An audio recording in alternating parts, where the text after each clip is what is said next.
أعوذ بالله من الشيطان الرجيم بسم الله الرحمن الرحيم الحمد لله والصلاة والسلام على رسول الله وعلى آله وصحبه ومن والاه رب اشرح لي صدري ويسر لي أمري واحلل عقدة من لساني يفقه قولي أما بعد السلام عليكم ورحمة الله تعالى وبركاته مثل ما جمع ملت بلور النبي بال كنتنا حرمو نمبنيا كنترولا نا kitabu min mu durusul balaghati mbena la khana wala continuer mbe ilmul maani mbe wala kono la ten ilmul maani bunda juman al khabaru wal insha'u mbena la kumal wala kambi al khabaru wal insha'u numbe akoto fola nyogonye janga kamoto al khabaru wala monya khibaru ya khibaru kamoho khibaru ya kula hakufo moho yen kumin asino kumin lonna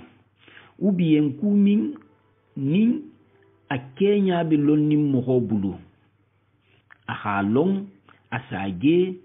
alondu babulu irana kha khibaru ya kula wala mu khibaru yati wala mu khabaruti insha'u akoto hakuto ben c'est-à-dire kumin na tunte kerin nun ite mana do toben mana wo khawden bendiya kula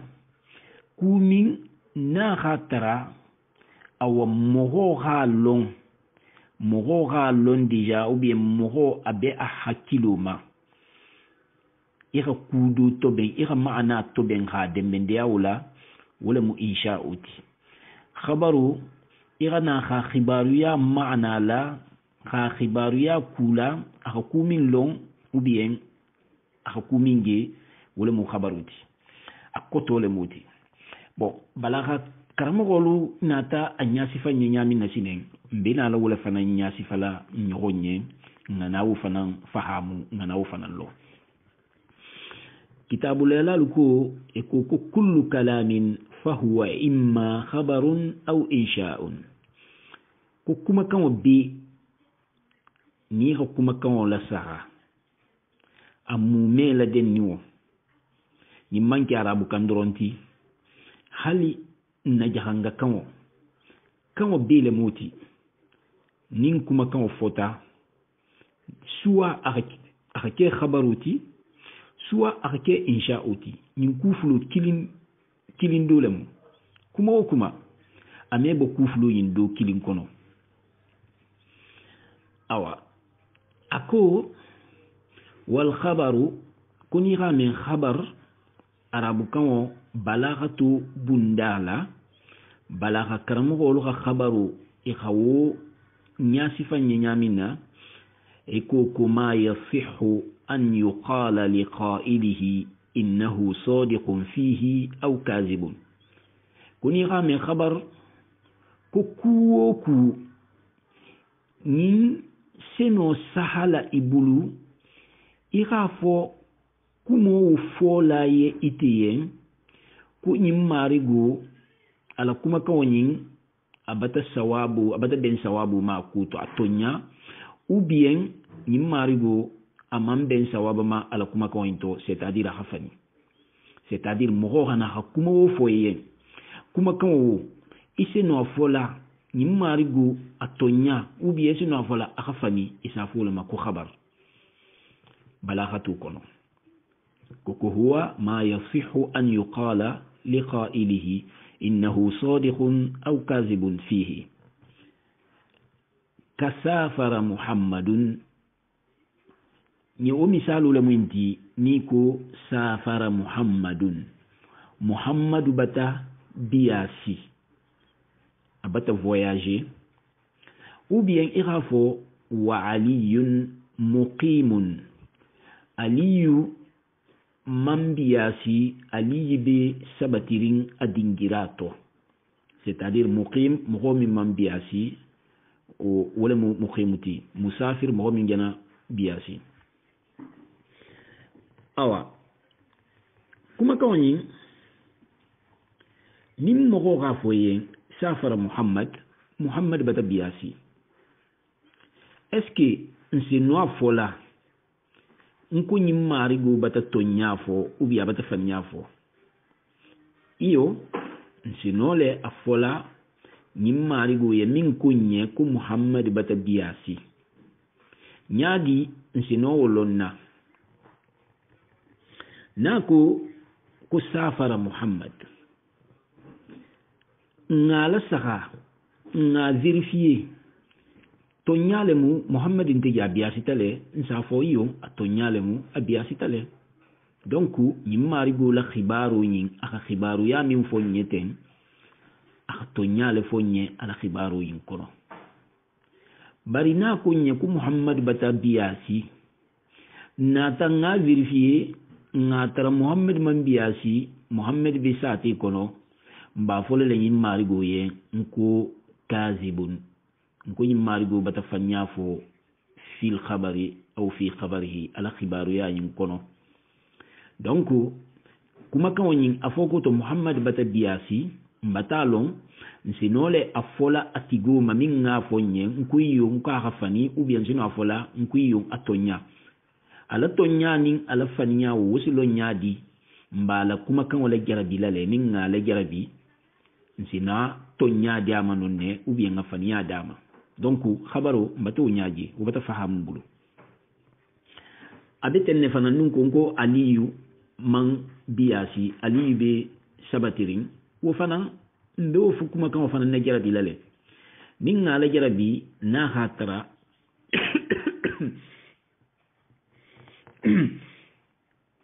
na hatara effectivement ali abe sate kono aman biasi nsafo nkuyo nkatonya barna hatara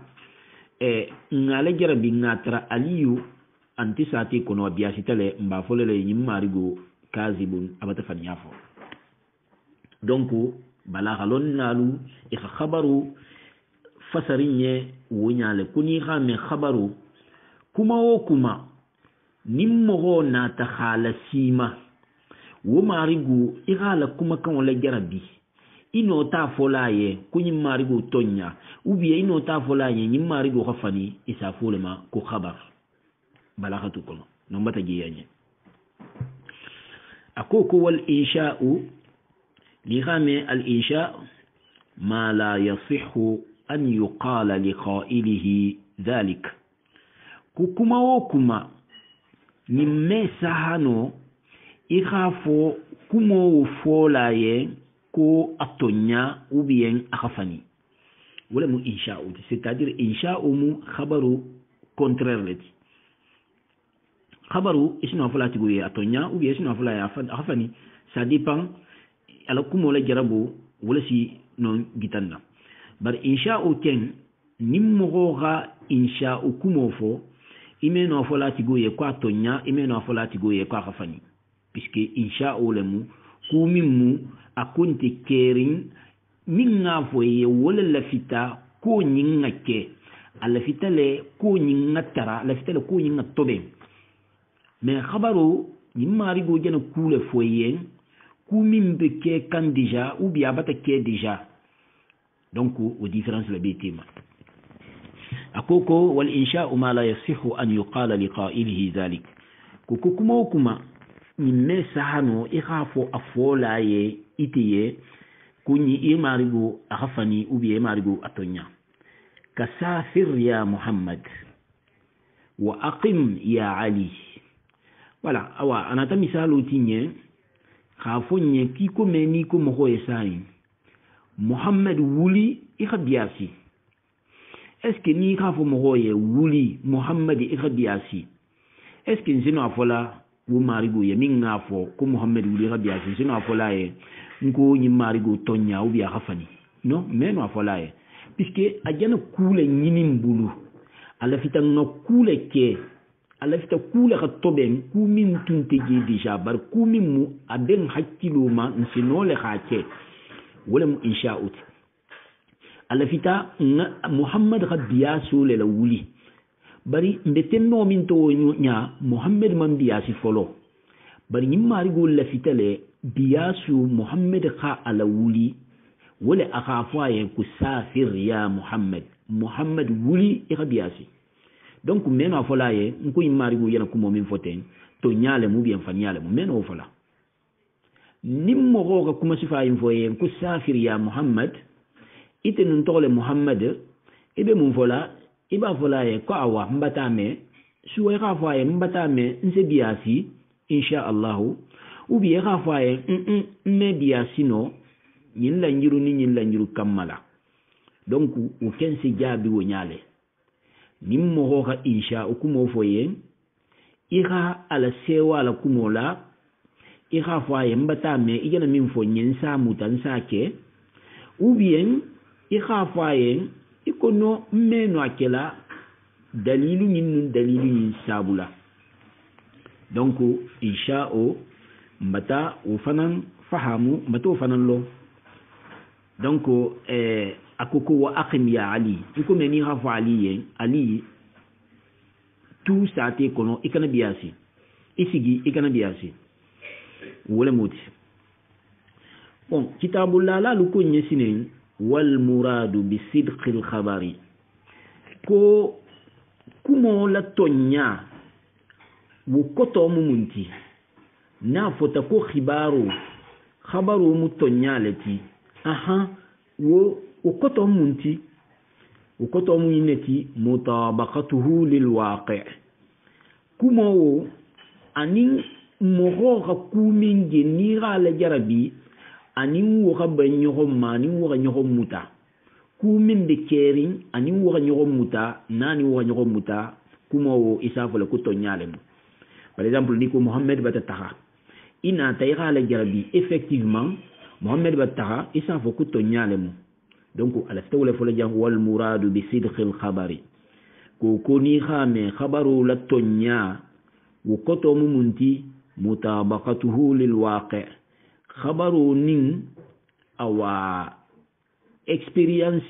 reality wula nyохom ben wula nyохom muta c'est-à-dire irala jarabi iratara effectivement min fota anin min keta abe kilin abe be nyoko mutarin akotugun wa bi kazbihi aw wal muradu bi kazbil khabari ko khabaru fanan ala faniya fanan silon nyadi ala faniya wo mumunti adamu mutabaqatihi lahu c'est-à-dire kuma kan wa khibari ya min kumen be kerin wulman nyoko muta ni wo keta doron isa fole ko khibaru yani ni mu faniyalati khibaru yani to nyante nti akosinen fa jumlatu aliyun muqimun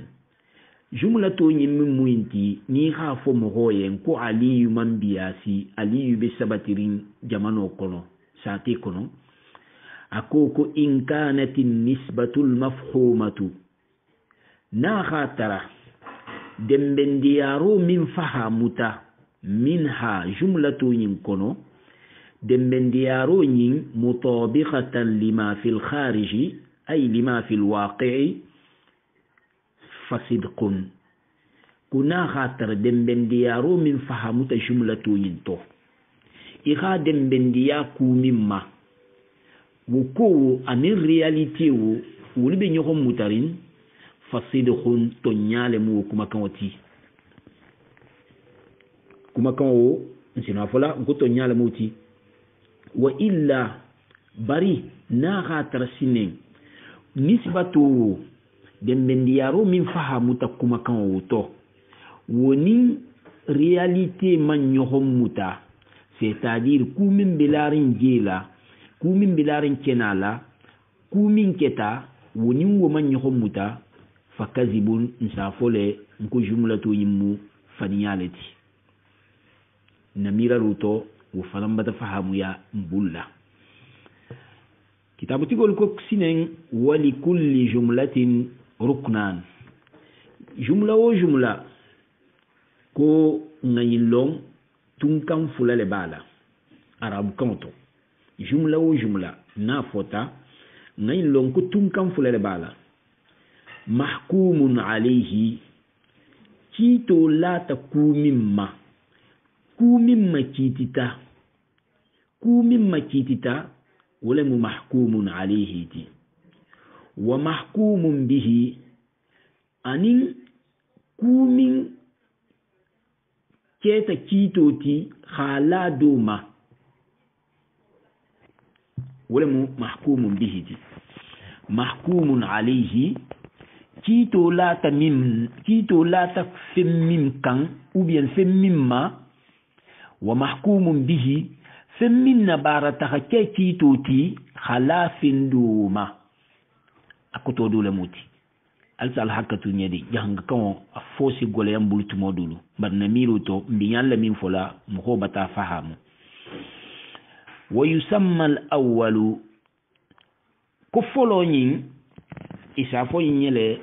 musnadan ilayhi c'est-à-dire awwal wa munti mahkumun alayhi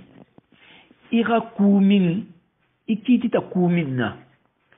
ira kito la kumimma ira